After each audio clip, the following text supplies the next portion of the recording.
राजस्थान के करौली जिले के पहाड़ी क्षेत्र में स्थित तिमनगढ़ का किला आज भी इतिहास के कई रहस्यों को अपने भीतर समेटे हुए है। कहा जाता है कि इस किले का निर्माण लगभग 10वीं शताब्दी में राजा तिमनपाल ने करवाया था। उनके नाम पर ही इस भव्य दुर्ग का नाम पड़ा तिमनगढ़ किला।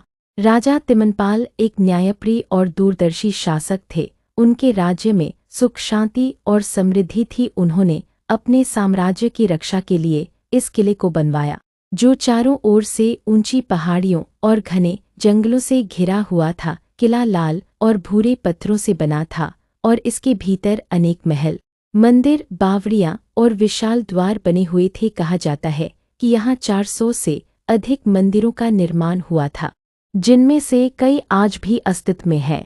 एक समय ऐसा आया जब पड़ोसी राज्य के राजा को तिमनगढ़ की समृद्धि से ईर्ष्या होने लगी। उसने इस किले पर अधिकार करने की योजना बनाई, लेकिन राजा तिमनपाल को इसकी भनक पहले ही लग गई। उन्होंने अपने सैनिकों को तैयार कर दिया और किले की दीवारों को और भी मजबूत बनवाया। युद्ध आरंभ हुआ और कई दिनों तक चलता रहा। अंत में राजा तिमनपाल ने बहादुरी से अपने राज्य की रक्षा की और शत्रु सेना को पराजित किया।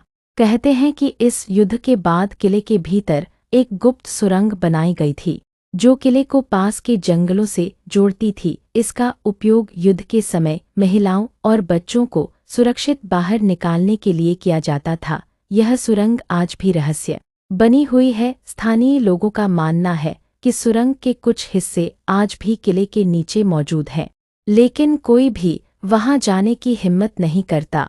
सदियों बीत गईं, राजा तिमनपाल का वंश धीरे धीरे समाप्त हो गया और मुगल काल में यह किला उनके अधीन आ गया। समय के साथ यह किला वीरान हो गया, परंतु इसके पत्थरों में अब भी इतिहास की गूंज सुनाई देती है।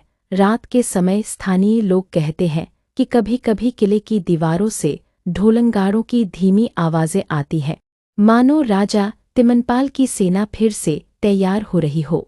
आज तिमनगढ़ का किला एक पुरातात्विक स्थल है। यहाँ आने वाले पर्यटक इसकी विशाल दीवारों, मंदिरों और मूर्तियों को देखकर अचंभित रह जाते हैं। यह किला न केवल स्थापत्य कला का अद्भुत उदाहरण है, बल्कि राजस्थान की वीरता, संस्कृति और गौरव का प्रतीक भी है।